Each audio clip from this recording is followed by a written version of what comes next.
Hi అండి అందరికీ welcome back to our channel. ఇవాళ అయితే గోరుచిక్కుడుకాయ ఫ్రైని అయితే చాలా సింపుల్ వేలో తొందరగా అయ్యేలాగైతే ప్రిపేర్ చేశాను అనమాట. ఇదైతే మనకి రైస్ రోటీలోకి వేస్తే చాలా బాగుంటుంది.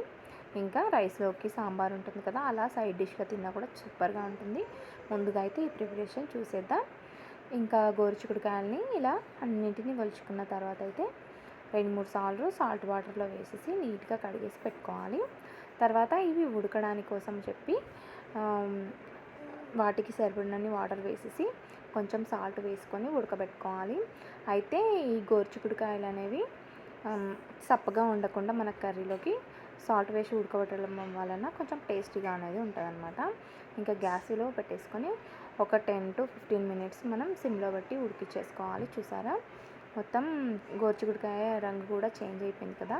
చూడండి ఒకసారి, నేనైతే ఉడికిందో లేదో తెలుసుకోవడం కోసం అని చెప్పేసి ఒక కాయని ఇట్లా నలిపి చూస్తే మెత్తగా అయిపోయిందనమాట. ఇప్పుడు దీంట్లోంచి వాటర్ అన్నీ తీసేసాను.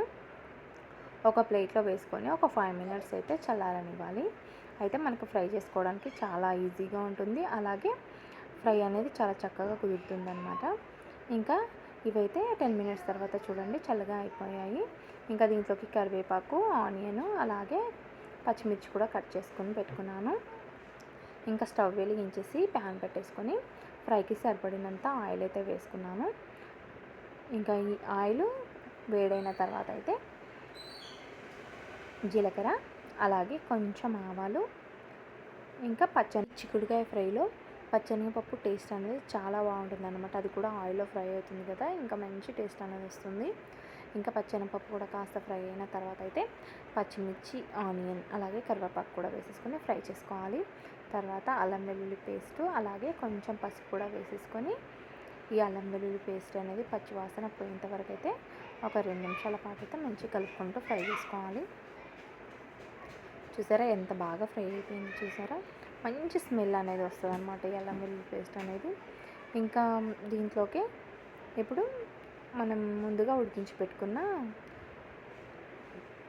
చిక్కుడుకాయలు ఉన్నాయి కదా, వాటిని కూడా వేసుకోవాలి. వాటిని కూడా వేసుకొని ఒక 2 నిమిషాలు అయితే పొయ్యి అనేది హై ఫ్లేమ్లో పెట్టేసి ఫ్రై చేసుకోవాలి. అయితే దీంట్లో కొంచెం కొంచెం వాటర్గా ఉన్నాయి, అప్పుడే ఇమిరిపోయి ఫ్రై అనేది కొంచెం పొడి పొడిలాడుతూ ఉంటుంది. లేకపోతే ఇవి ఆల్రెడీ ఉడికించినాయి కాబట్టి ముద్దగా అయిపోతుంది అనమాట, సిమ్లో పెట్టద్దు. ఇంకా ఇప్పుడైతే దీంట్లోకి ఆల్రెడీ మనం సాల్ట్ వేసాము చిక్కుడుకాయలు ఉడికేటప్పుడైతే. ఇప్పుడు కొంచెం సాల్ట్ వేసేసి 2 స్పూన్ల కారం, అలాగే 1 స్పూన్ ధనియా పౌడర్ కూడా వేసుకుంటున్నాను. కొత్తిమీర కూడా లాస్ట్లో వేసుకోవచ్చు. నాకైతే కొత్తిమీర అయిపోయిందనమాట, అందుకోసం అని చెప్పి ధనియా పౌడరే వేస్తున్నాను. ఇంకా వీటన్నింటిని వేసుకొని మంచిగా ఈ చిక్కుడుకాయలకి కారం, ఉప్పు, ధనియా పౌడర్ ఉన్నాయి కదా, ఇవన్నీ పట్టేలాగైతే ఇప్పుడు మంట అనేది తగ్గించుకొని, మనం కారం అవన్నీ వేసాం కదా, తగ్గించుకొని మనం ఫ్రై చేసుకోవాలి. ఎందుకంటే ఇప్పుడు హై ఫ్లేమ్లో పెట్టామనుకోండి కారం అనేది మాడిపోయి టేస్ట్ అనేది చేంజ్ అవుతుంది. చూసారా 5 మినిట్స్ అయితే రెడీ అయిపోయిందనమాట కర్రీ అనేది. చూడండి ఎంత బాగా గుమగుమలాడుతూ, అలాగే చిటికెలో చేసేసుకోవచ్చు అనమాట. చాలా బాగుంటుంది కర్రీ. నేనైతే ఇలాంటి వేపుళ్ళు, ఇలాంటి ఫ్రైలు కానీ చపాతీ, రోటీకి అయితే బాగా ప్రిపేర్ చేస్తాను అనమాట. ఇలాంటివి చేసినప్పుడు కంపల్సరీ చపాతీ కానీ రోటీ కానీ చేస్తాను.